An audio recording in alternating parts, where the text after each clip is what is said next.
நமது கலாச்சாரம், நமது பண்பாடு எப்போதும் நம்முடன் நீடித்து இருக்கும். பாரத தேசத்தில் மகோனதமான புராண இதிகாசங்களை முழுமையாக அறிந்து கொள்ள subscribe Tilak. A wide range of LED lights for indoor and outdoor use. GR Lights make India bright.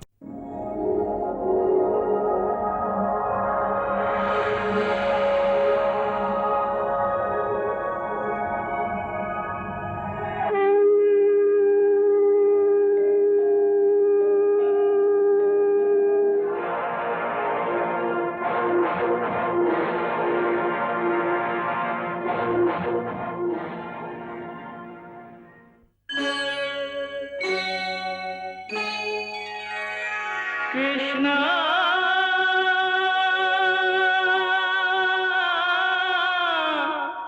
Krishna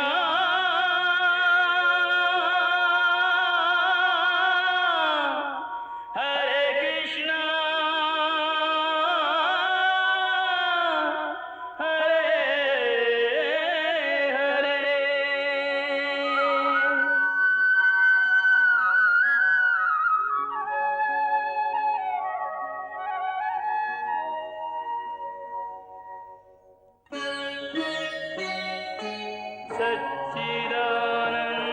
सच्चिदानन्दरूपाय विश्वोत्पत्त्यादिहेतवे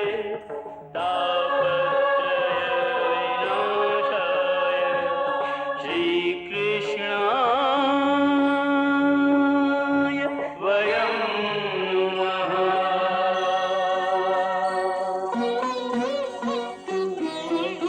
श्रीकृष्ण गोविन्द हरे मुरारे, हे नाथ नारायण वासुदेव. हरे कृष्ण राधे कृष्ण राधे राधे कृष्ण कृष्ण हरे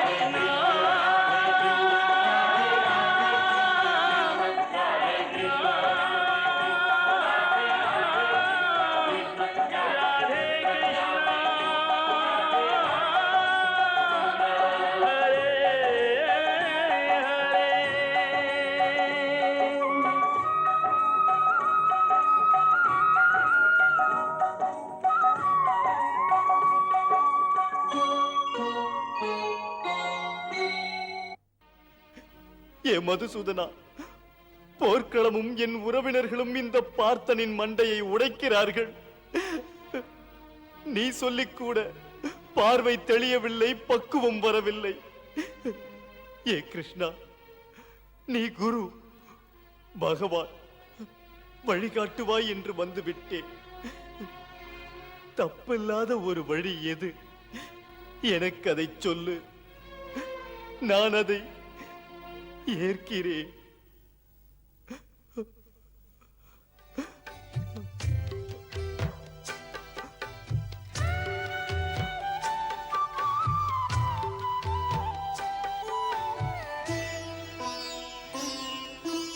நெஞ்சின் எண்ணங்கள் கண்களிலே நீராய் கசிந்தனவே,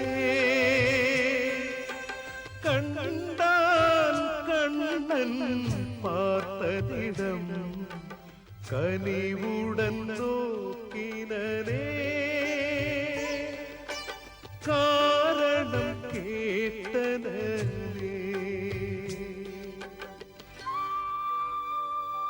உறவுகளை கொல்வதா என்ற உன் எண்ணம் பேதையைப் போல் உன்னை பேச வைக்கிறது. என்ன செய்வது என்று தயங்குவது நியாயமில்லை. இது பார்த்தார் மனையிருள் தனையே நீக்கவே மாதவன் உரைக்கின்றார். குருட்சேத்திரம் தனில் யாவரும் தன்வசம் இழந்து நின்றார், சூழ்நிலை மறந்து நின்றார். இன்று பூமியிலே நடக்க இருக்கும் இந்த லீலை இதற்கு முன் எந்த யுகத்திலும் என்றும் நடந்ததில்லை. பகவான் ஸ்ரீ கிருஷ்ணன் தமது மானிட அவதாரத்தில் இன்று பிரம்ம ஞானத்தை வழங்க இருக்கிறார். பிரபு ஆதி காலத்தில் சூரிய தேவனுக்கு இதை சொன்னார். அந்த ஞானத்தை அவர் திருவாய் மூலம் சொல்லுவதை பார்வதி நானும் கூட இதற்கு முன் கேட்டதில்லை. சோகத்துக்கிடமில்லை அங்கே நீ பார், சூதாட்ட கூட்டத்தை காப்பாற்ற நீயா.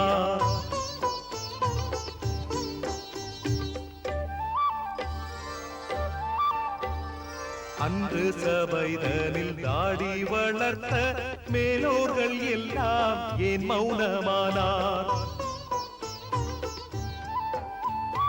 உடலென்ற விளக்கில் உயிரென்ற ஜோதி, உடலென்ற விளக்கில் உயிரென்ற ஜோதியை ஏற்றிய விதியே அணைப்பதும் அதுவே. உடலென்ற விளக்கில் உயிரென்ற ஜோதியை ஏற்றிய விதியே அணைப்பதும் அதுவே. ஞானி இது கண்டு மயங்குவதில்லை, இருந்தாலும் என்ன போனாலும் என்ன. ஞானி இது கண்டு மயங்குவதில்லை, இருந்தாலும் என்ன போனாலும் என்ன. ஏ அர்ஜுனா, இப்போது நீ வந்து யுத்த பூமியின் மையப்பகுதியிலே இருக்கிறாய். பாவம் உனது புத்தியும் வாழ்வா மரணமா என்ற மையப்பகுதியை விட்டு வர மறுக்கிறது. அதனால் உன் கடமையினை, உனது பொறுப்பினை மறந்து போகிறாய். மேலும் உனது கடமையிலிருந்து நீ ஓடப் பார்க்கிறாய். நீ இந்த யுத்தத்தை ஒதுக்கிவிட்டால் விதியின் விதி விட்டு விடாது. ஏனெனில் விதியின் எழுத்து அழியாது, அழிக்க முடியாது. உனக்கென்ன புரியும்? கொல்லாமல் நீ விட்டுவிட்டால் இவர்களுக்கு மரணம் இல்லையா? இல்லை அர்ஜுனா, நீ கொல்லாமலே விடு, அப்போதும் அடிவார்கள். ஏனெனில் பிறக்கும் போதே இவர்கள் மரணத்தை பற்றி நாள் நேரம் பேரேட்டில் எழுதியிருக்கிறது. புகழுக்குரிய ஒரு புருஷன் நீ. இப்படி பாசபந்தம் என்று கண்ணீர் சிந்தி உன் புகழினை நீயே சிறுமைப்படுத்தாதே. ஒரு வீர மகனுக்கு அவனுடைய புகழ் களங்கப்பட்டால் அவன் பிணத்திற்கு சமானம்தான்.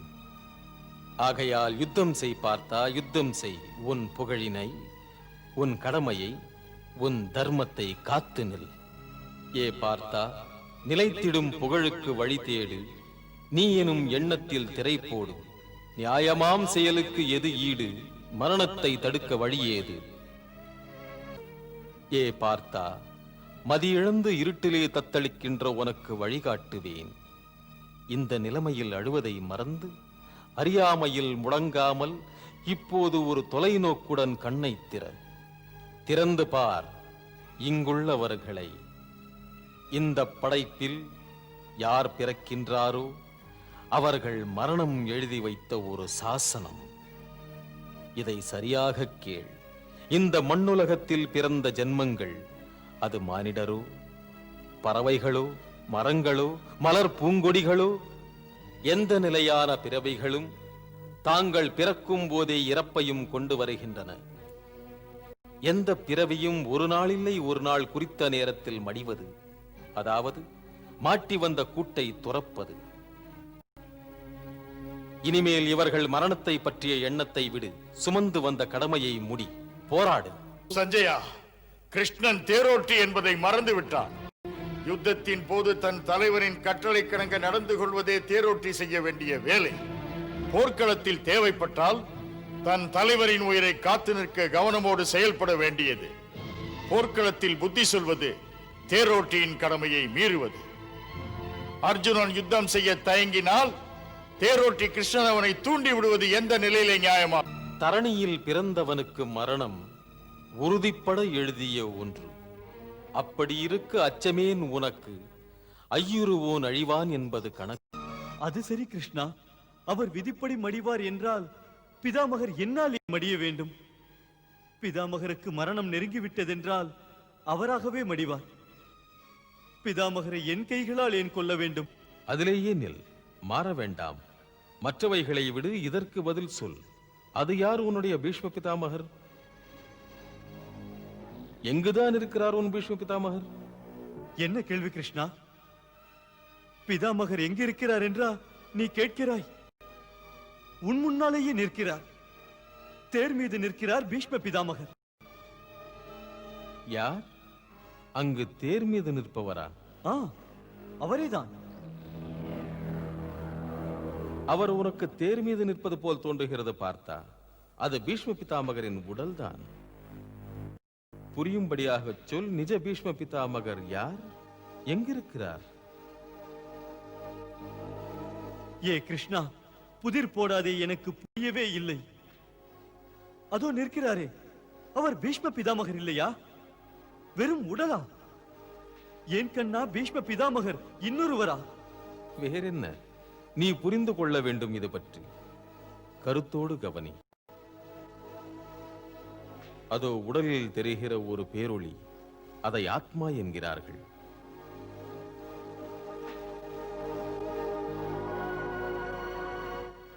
பார்த்தா உனக்கு ஞான பார்வையை கொடுக்கிறேன்.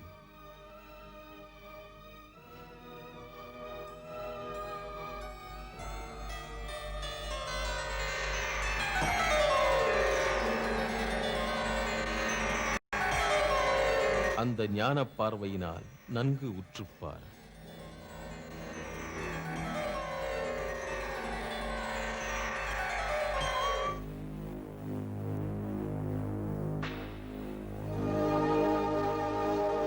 அதோ உடலுக்குள் இருக்கின்ற ஆத்மா ஒரு பேரொளி. அந்த ஒளிதான் உண்மையான பிதாமகர். கண்ணுக்கு தெரிகிறதா அவர் ஆத்மா?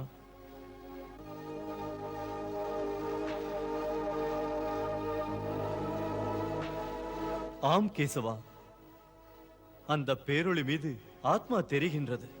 மகிழ்ச்சி அர்ஜுனா.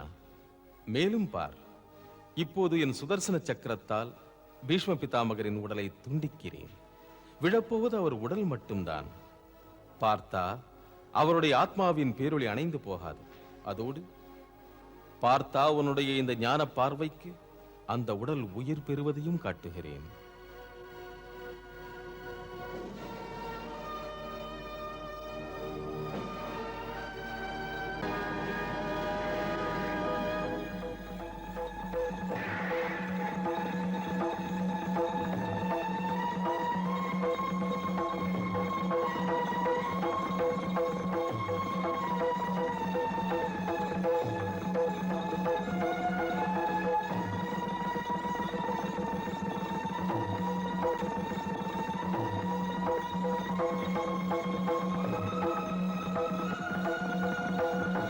தெரிந்ததா அர்ஜுனா? பாய்ந்து சென்ற சுதர்சன சக்கரத்தால் அவர் உடலைத்தான் துண்டிக்க முடிந்தது. அவரது ஆத்மாவின் ஒளியை அது போய் அணைக்க முடியவில்லை. ஏ கௌந்தேயா, இந்த பேருண்மையை நீ தெரிந்து கொண்டால் போதும். இந்த பூமியில் உடல்தான் அழியக்கூடிய ஒன்று, ஆனால் ஆத்மா அழிவில்லாதது. உடல் மடியும் போது ஆத்மா மடிவதில்லை. ஆத்மா ஜனனம் எடுப்பதும் இல்லை, அது மடிவதும் இல்லை. அது பிறப்பற்றது, நிலைத்தது. அது ஆதியானது, பழமையானது. உடலை கொல்ல முடியும், ஆத்மாவை கொல்ல முடியாது. ஆத்மா அழியாதது, உடலோ அழியக்கூடியது. ஆத்மா அழியாதது, உடலோ அழியக்கூடியது. கிருஷ்ணனின் இந்த தத்துவங்கள் சொல்ல கேட்கையில் மிக இனிக்கிறது. ஏ பார்த்தா, இங்கே இரண்டே பொருள் இருக்கின்றன. ஒன்று உடல், இன்னொன்று உயிரை தாங்கும் இந்த உடற்கூடு. உடலில் வாழ்ந்து கொண்டிருக்கும் ஆத்மரூபமான அது மடிவதே இல்லை. அது இருக்கிறது, இருந்து கொண்டே இருக்கிறது. ஆத்மா ஒரு உடலை விட்டு நீங்குகிறது, இன்னொரு உடலை அது ஏற்றுக்கொள்கிறது. முழுதும் அதுபோல. அதாவது மனிதன் பழைய உடைகளை களைந்துவிட்டு புது உடைகளை அணிவது போல. வாசாம்சி ஜீர்ணானி யதா விஹாய நவானி கிருஹ்ணாதி நரோபராணி ததா சரீராணி விஹாய ஜீர்ணான் யன்யானி சம்யாதி நவானி தேஹி. மரணம் என்பது உடல் செய்யும் தியாகம். கட்டிய துணிதனை களைவதை போல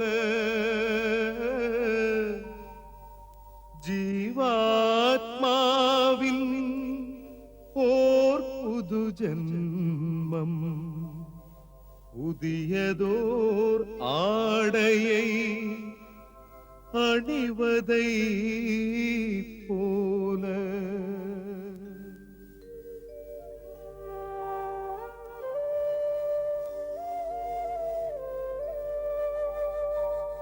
உடலும் மாறும் உடையும் மாறும் இதுதான் நியதி ஏன் இந்த அவதி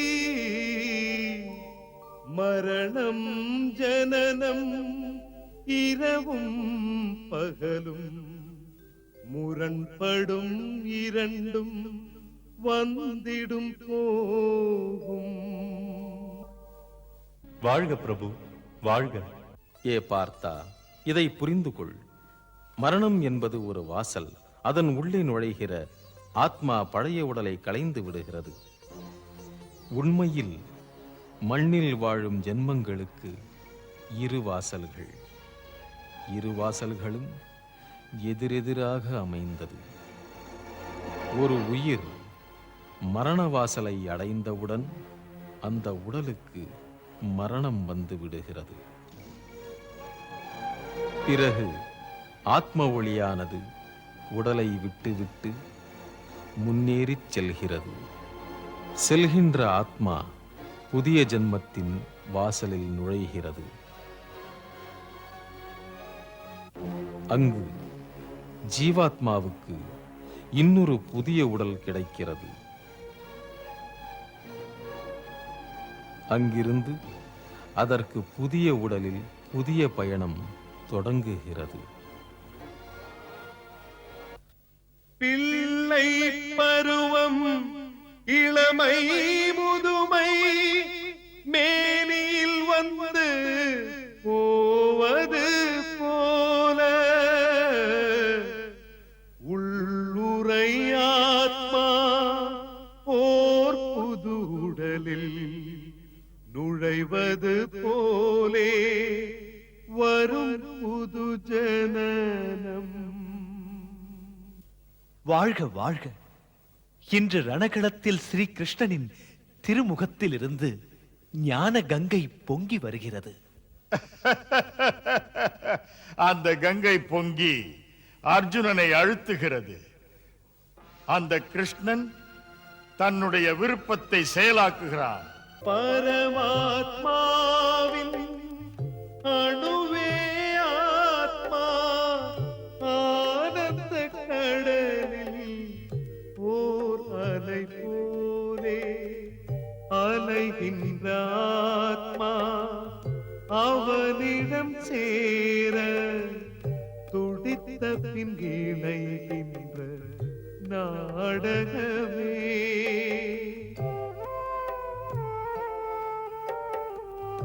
இதற்கேன் துயரம் இனிதான் புரியும் விழி சிந்தும் நீரில் விடைதான் ஏது. இதை புரிந்து கொள். உனக்கு மரணத்தைக் கண்டு வேதனைப்படவும் தோன்றாது, மடியாமல் இருப்பதைக் கண்டு சந்தோஷப்படவும் தோன்றாது. சாகாதிருந்தால் சந்தோஷப்படாதே, யாரோ இறந்து போனால் வருத்தப்படாதே. இப்படி பேசுவது ஒரு பேச்சா? மனிதனுக்கு இன்பமும் துன்பமும் இல்லை என்றால் அது என்ன வாழ்க்கை? சுவையுண்டா அதிலே? ஜடம் போல் இருந்தால் மனிதனுக்கும் கற்சிலைக்கும் வித்தியாசங்கள் தான் என்ன? பார்த்தா, உடலின் காண முடியாத ஒரு அங்கம் மனது. கண்ணுக்கு தெரியாது, ஆனால் அது உடலிலேயே அதிக வலிமை மிக்க பகுதி. ஏ பார்த்தா, ஆகையால் இது தேவை. ஒரு பிறவி தன் மனதை தன் வசப்படுத்தி உள்ளத்தில் புகுந்து ஆத்மாவை பார்க்க வேண்டும். அந்த ஆத்மாவுக்குள்ளே அது பரமாத்மாவின் பேரொளியை பார்க்கின்றது.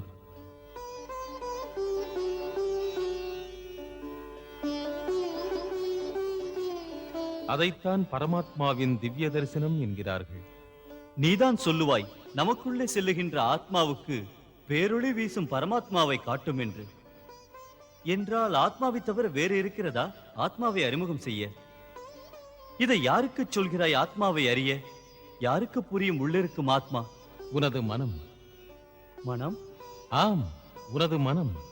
முன்பெல்லாம் சொல்லுவாய் நீ, இந்த மனம் மாயை எனும் பெருங்கடலில் மூழ்கி மனிதனை பிடித்தாட்டுகிறதென்று. பிறகு அது ஆத்மாவுக்கு பரமாத்மாவை காட்டுமா? சரியான கேள்வி கேட்டாய் அர்ஜுனா. அதற்கு விடை இதுதான். எப்போது நீ உன் மனதையும் உணர்வுகளையும் உன்வசப்படுத்திக் கொள்கிறாயோ அதுவரை அது ஆடிக்கொண்டுதான் இருக்கும். ஏ பார்த்தா, மனிதனின் உடல் ஒரு தேரை போன்றது.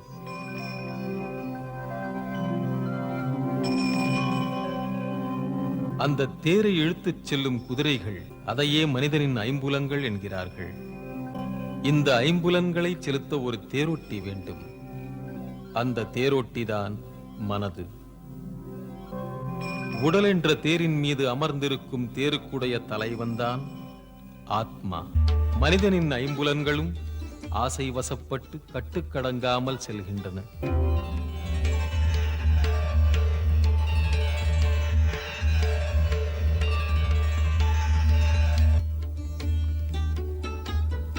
மனிதனின் மனது புலன்களின் வசப்பட்டு இழுத்த இடங்களுக்கு செல்கிறது. இப்படி செல்வது எதுவரை நடக்கும் என்றால், மனம் ஜீவாத்மாவின் கைப்பிடிக்குள் அடங்காதவரை, மனம் அடங்காமல் இருக்கும் வரை. ஐம்புலன்கள் என்ற குதிரைகள் ஆசைகளின் பின்னே ஓடிக்கொண்டே இருக்கும். ஆசை புலன்களை அழைக்கிறது. அவைகளும் ஆசையை நோக்கி ஓடுகின்றன. மனம் ஜீவாத்மா இருப்பதையே மறந்து தேரை ஆசை இழுக்கும் பக்கம் ஓட்டிச் செல்கிறது. மெல்ல முயன்று அவன் பிடியிலிருந்து விடுபட்டு மனதை உன்வசப்படுத்திக் கொண்டால், அதே மனது நல்ல தேரோட்டியைப் போல உன் உடலெனும் தேரை நேராக பிரபுவின் திருவடியில் சேர்க்கும்.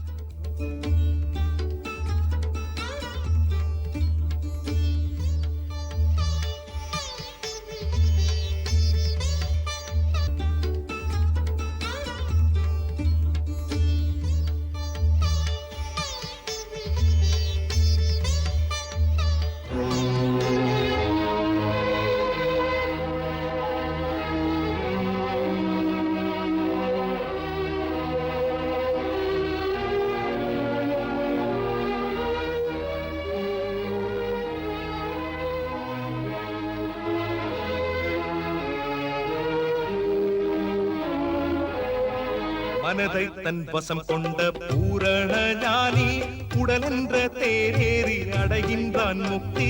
மனதை தன் வசம் கொண்ட மானிடன் கூட அடைகின்றான் முடிவினில் அனந்தனின் வீடு.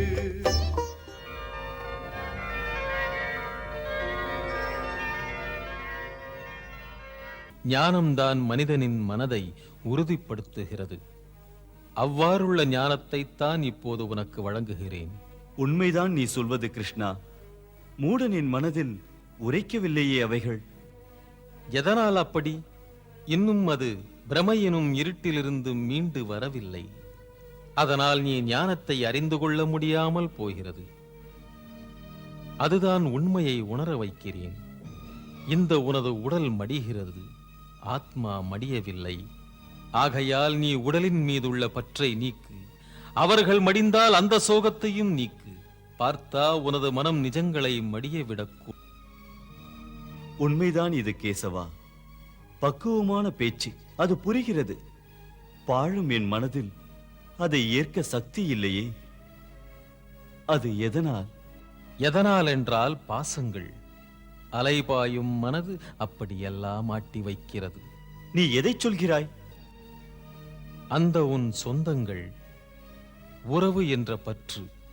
உண்மைதான் கண்ணா. இந்த சொந்தங்கள் என்ற தலைகளில் மாட்டிக்கொண்டு நான் தவிக்கின்றேன்.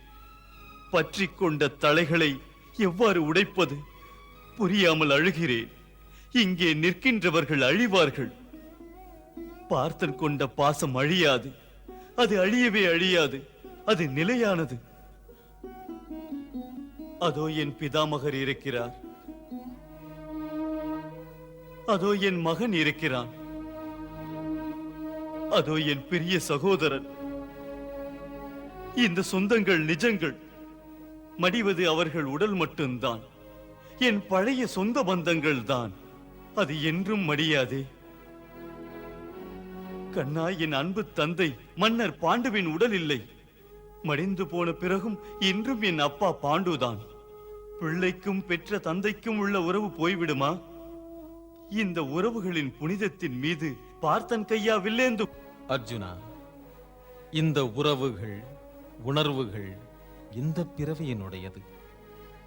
இந்த பிறவிக்கு முன்னால், இந்த பிறவிக்கு பின்னால் இந்த உறவுகள் எதுவும் இருந்ததில்லை, இருக்காது. இந்த அண்ணன், மாமா, மைத்துனன், மகன், பிதாமகர் முன்பிறவியில் எங்கிருந்தார்கள்? அப்போது நீ என்ன செய்தாய்?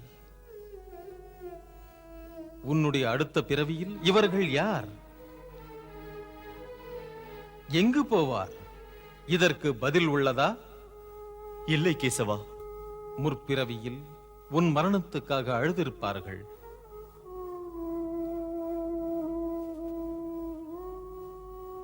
அந்த சமயத்தில் உன் உறவினர், சுற்றத்தார் கூடியிருப்பார்கள்.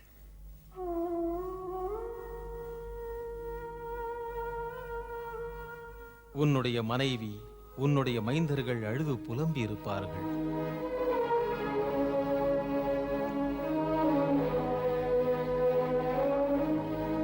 பார்த்தா, இந்த பிறவியில் உன்னால் நினைவுபடுத்திக் கொள்ள முடியுமா அன்றிருந்த உன் உறவுகளை, உன் பந்தங்களை?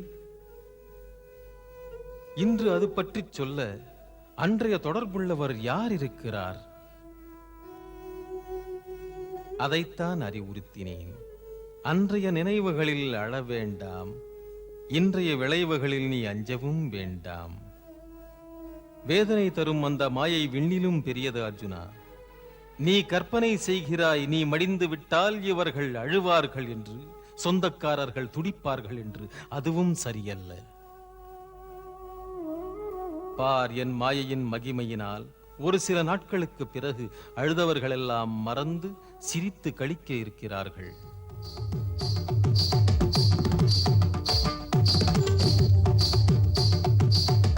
நண்பன் 4 நாள் அழுவான், சோதரன் 2 நாள் அழுவான், பத்தினி அதைவிட அதிக நாள் அழுவாள், பெற்றவளோ அனைவரையும் விட அழுவாள்.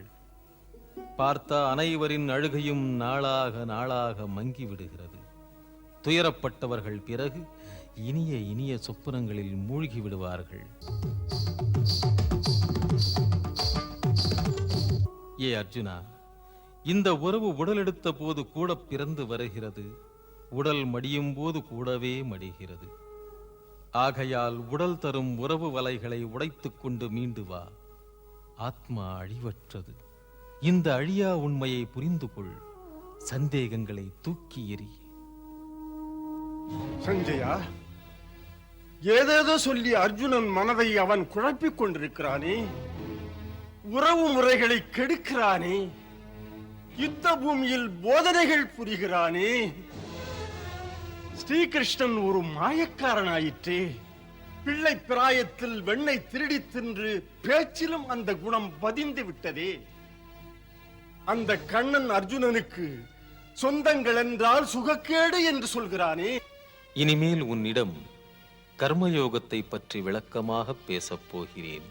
இதன் மூலமாக நீ கர்மம் செய்து கொண்டிருந்தாலும் கர்மத்தின் தலைகளிலிருந்து விடுபடுவாய்.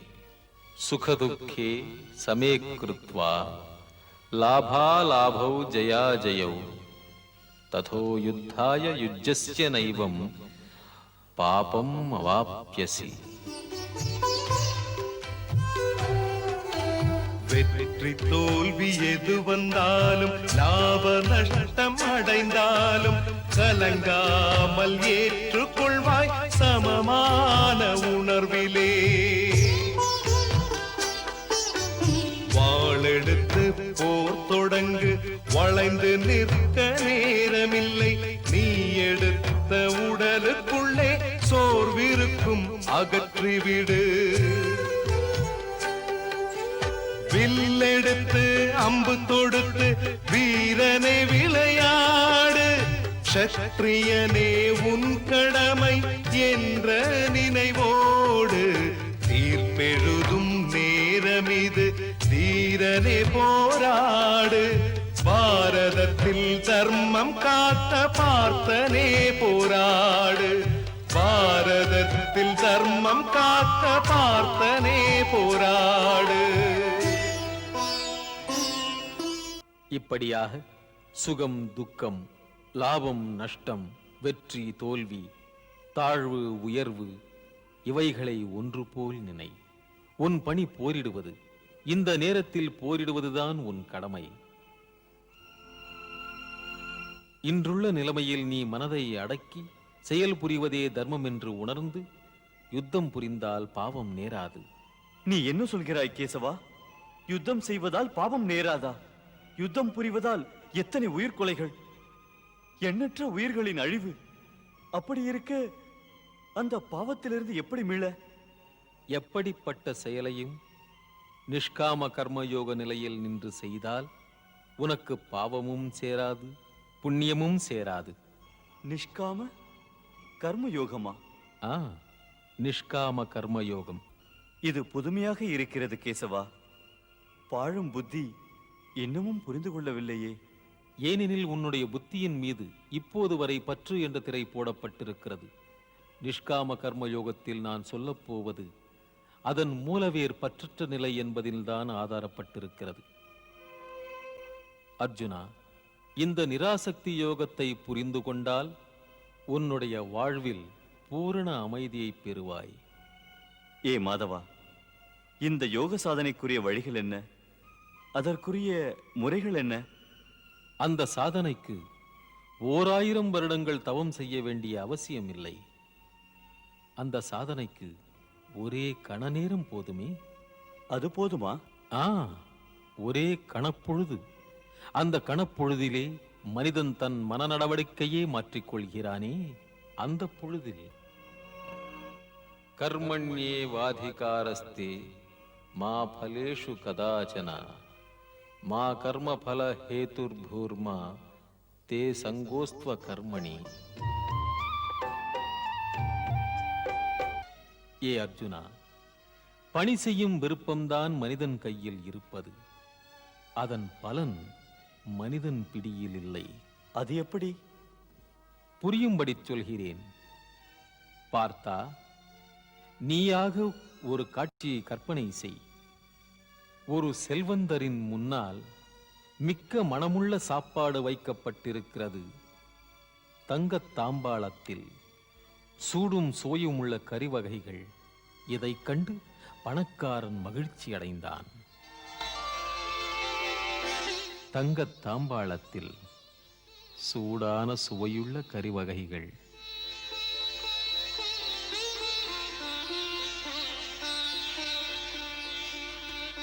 அதைக் கண்டு செல்வந்தன் மகிழ்ச்சி அடைந்தான்.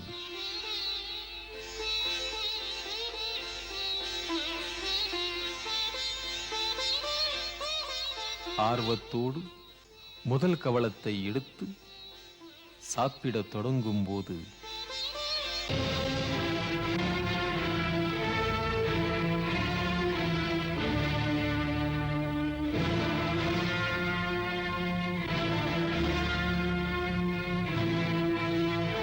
பார்த்தாயா பார்த்தா, அவர் நினைத்தது வேறு, ஆனால் கை கெட்டியது வாய் கெட்டவில்லை. வாழ்க பிரபு, வாழ்க. ஏ கேசவா, கர்மம் செய்வதால் மனிதனுக்கு முக்தி இல்லை என்றால் அவன் அதை எவ்வாறு செய்வான்? அந்த பாவ புண்ணியத்திலிருந்து மீள்வது எப்படி? ஏ பார்த்தா, அதற்கு வழி இதுதான். இந்த மனிதன் பலனில் பற்றை விட்டுவிட்டு அதை அவனது கடமையாகச் செய்தால் பலனை அவனே பெறுவான். பார்த்தா, இதை அவன் இறைவனின் இச்சையாக மதித்து ஏற்க வேண்டும். ஞான மகான்கள் இந்த யோகத்தின்படி நடந்து கர்மயோகி ஆகிறார்கள். ஆஹா, எத்தனை உயர்ந்த தத்துவத்தை பிரபு எளிதாக சொல்லிவிட்டார். அது எப்படி இறைவா? தேவி, அச்சம்தான் சிந்தனையை கலவரப்படுத்தி ஆட்டி படைக்கிறது. கர்மயோகம் பலனிலே இச்சை கொள்ளாதே என்று சொல்கிறது. அதாவது எதிலும் பலன் கருதாது பணி செய் என்கிறது. இதனால் மனிதனுக்கு என்ன லாபம் இறைவா? லாபம் இருக்கிறது தேவி. கர்ம யோகம் சித்தத்தை தெளிவித்து பயத்திலிருந்து விடுவிக்கிறது. ஏ பார்த்தா, இறைவனிடம் அர்ப்பண உணர்வுடன் செயல்படும் கர்மங்கள் பலனை எதிர்பார்த்து செய்யும் கர்மங்களை விட அளவற்ற உயர்வுடையது. ஞானமுள்ளவன் கர்ம பலனின் பற்று வைக்காமல் சம உணர்வுடன் காரியங்களை புரிகிறான். அதோடு பாவ புண்ணியம் எனும் நினைவுகளிலிருந்து விடுபடுகிறான். பார்த்தா, நீயும் மனத்தெளிவு பெற்று விடுபடு. சம உணர்வுடன் செயல்படத் தொடங்கு. யோகஸ்த குரு கர்மாணி சங்கம் த்யக்த்வா தனஞ்சய சித்ய சித்யோ சமோ பூத்வா சமத்வம் யோக உச்யதே. ஈடில்லை பிரபு, இதற்கு ஈடில்லை. தேவி, பிரபுவின் அமுத மொழிகளை கேட்டு நீயும் உன்னை மறந்தாயா? மகேஸ்வரா, அந்த அமுத வாக்குகளை செவியார கேட்கும் போது உடல் மனம் இரண்டும் ஆனந்த களிப்பில் ஆழ்ந்து அமைதி பெறுகிறது. தேவி, நான் பெற்ற இன்பம் பெருக இவ்வையகம் என்று சொல்வது போல் இருக்கிறது. பாவம் அந்த அர்ஜுனனை அங்கு பார்.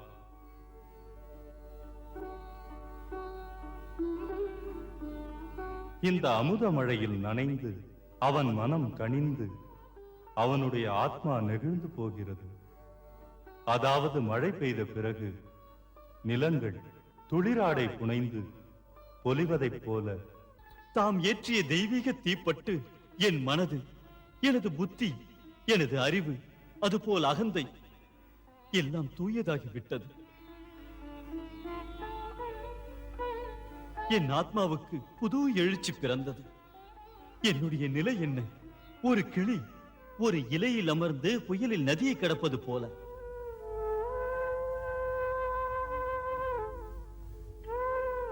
அதுபோல பேரருள் மிக்க தமது அன்பு பிடியில் அமர்ந்து இந்த விரிந்த பவக்கடல் மீது செல்கின்றேன். கண்ணா, எப்படி சாகும்போது மனித உடல் ஆத்மாவை விட்டு ஒதுங்கிச் செல்கிறதோ அப்படி போல இப்போது பார்த்தனின் விருப்பங்கள், பார்த்தனின் ஆசைகள் பரந்தாமா என்னை விட்டு ஒதுங்குகின்றன. உமது பேரொளியின் ரேகைகள் பட்டு தெளிவு பெற்றேன். இப்படி ஒரு மாற்றம் நிகழும் என்று எதிர்பார்க்கவில்லை. எங்கு நோக்கினும் ஒளி வெள்ளம் பாய்கிறது. பார்த்துக் கொண்டிருக்கிறேன். இந்த கணம் பார்த்தா நீ ஒரு பேரொளியில் பிறந்த ஒளி.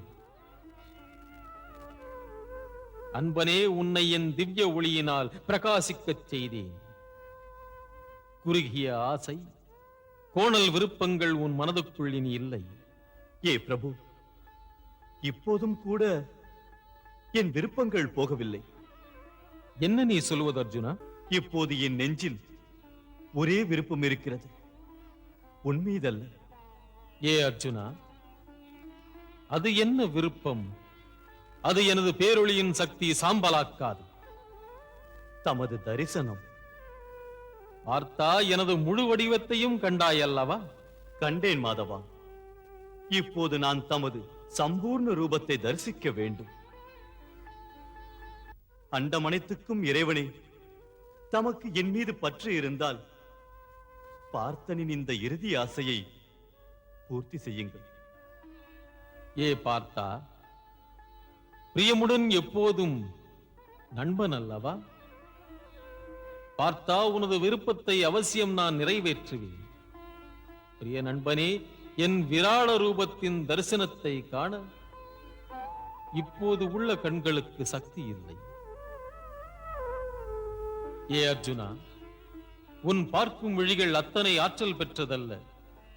அந்த விழியின் மூலம் என் முழுமையான திவ்ய சொரூபத்தை பார்த்து நின்ற இவன் மிகச் சிறியவன். அவனுக்கு நண்பரே, உமது இதயக்கடல் சிறியதல்ல. கையேந்தி வந்த எளியவனின் சிறிய கரத்தை கண்டு தம் மனம் இறங்காதா? அணுவிலிருந்து அகண்டமானவரே, பார்த்தனுக்கு பார்வையை தாருங்கள், விராட ரூபத்தை நேரில் காண.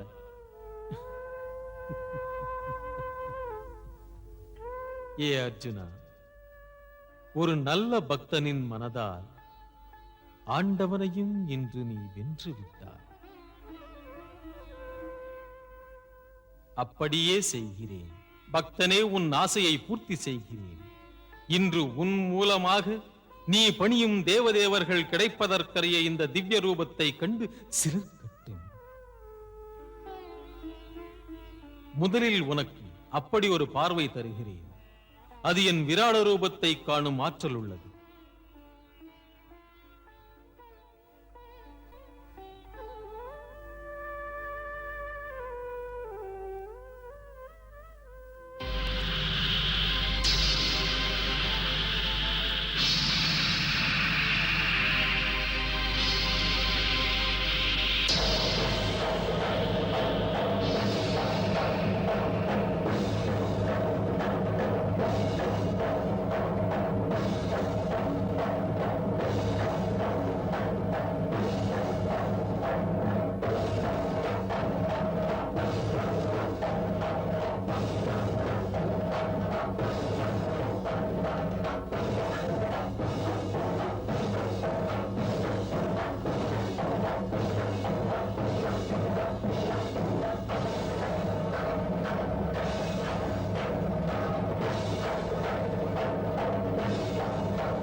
जय श्री कृष्णा, जय श्री कृष्णा, जय श्री कृष्णा, जय श्री कृष्णा, जय श्री कृष्णा.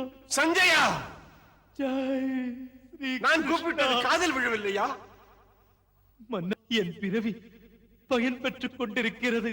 பகவான் ஸ்ரீ கிருஷ்ணன் அர்ஜுனனுக்கு அற்புதமான விஸ்வரூப தரிசனம் காட்டுகிறார். மன்னவா, விஸ்வரூபம், விராட ரூபம்.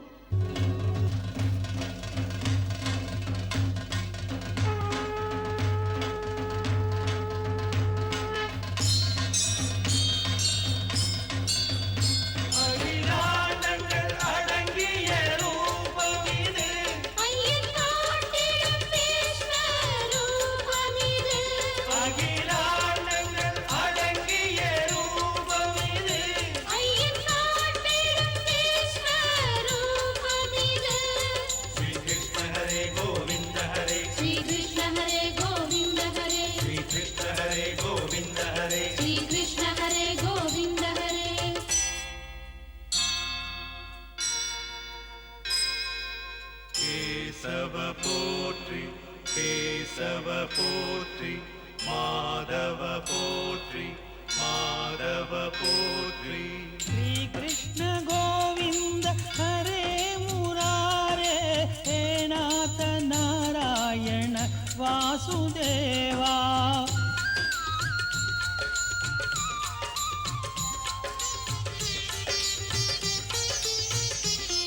विराट स्वरूपा त्रिभुवन देवा, विराट स्वरूपा त्रिभुवन देवा. ஐயனே உனை கொண்டாட மொழி உண்டோ, ஐயனே உம்மை கொண்டாட மொழி உண்டோ. அரணும் பிரம்மாவும் உன்னிடம் கண்டே. விராட ஸ்வரூபா திரிபுவன தேவா,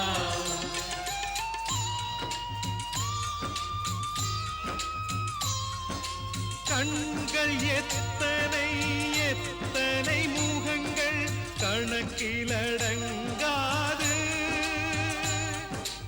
அக்னி முகங்கள் அதில் வரும் புகைகள் அச்சத்தை தருகிறது. உன் பல முகம் பார்த்தாலே அதில் பயங்கரம் முழுதும் தெரிகிறதே. எரியும் தீயின் ஜுவாலைகளே அது இங்கே இருந்து வருகிறது. துணை வரும் அனைவரும் நண்பருமே உன்னை பார்த்த பிந்திகை தேனின்றனரே. ஏ மகாகாலனே, மகாமாயனே, அனைத்தையும் உன்னிடம் காண்கின்றேன். ஹரி மகாமாயனே, அனைத்தையும் உன்னிடம் காண்கின்றேன். அந்த ஆதவன் உன் விழியாக எரிகின்ற மலைகள்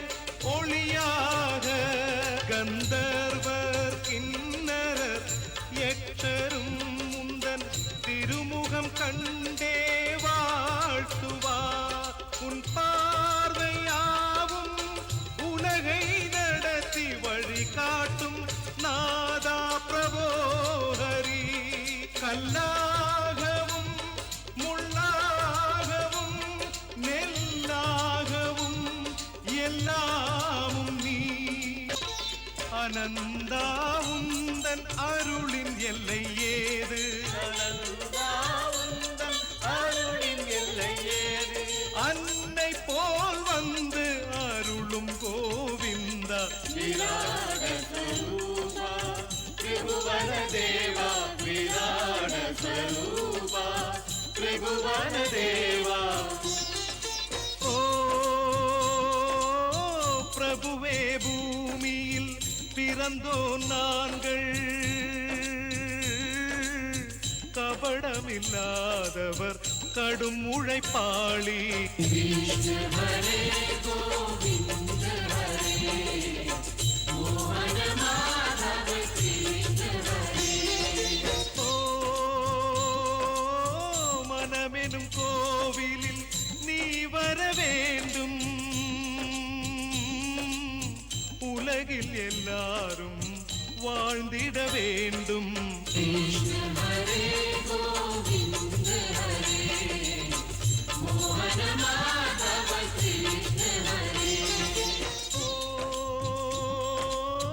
தெய்வத்தின் பாதம் எங்களின் வேதம், பக்தியிலே என்றும் வாழ்ந்திட வேண்டும். கிருஷ்ண ஹரே கோவிந்த ஹரே மோகன மாதவ கிருஷ்ண ஹரே. ओ मानस चोरा तुडरू लीला, आनंद सागरा माधवा. कृष्ण हरे गोविंद हरे मोहन माधव कृष्ण हरे. ஓ சேவையின் பலனை நீ தருவாயே, ஜென்ம ஜென்மங்களும் உன் தொண்டன் நானே. कृष्ण हरे गोविंद हरे मोहन माधव कृष्ण हरे. कृष्ण हरे गोविंद हरे मोहन माधव कृष्ण हरे. कृष्ण हरे गोविंद हरे मोहन माधव कृष्ण हरे. कृष्ण हरे गोविंद हरे मोहन माधव कृष्ण हरे. कृष्ण हरे गोविंद हरे मोहन माधव कृष्ण हरे. हरे कृष्ण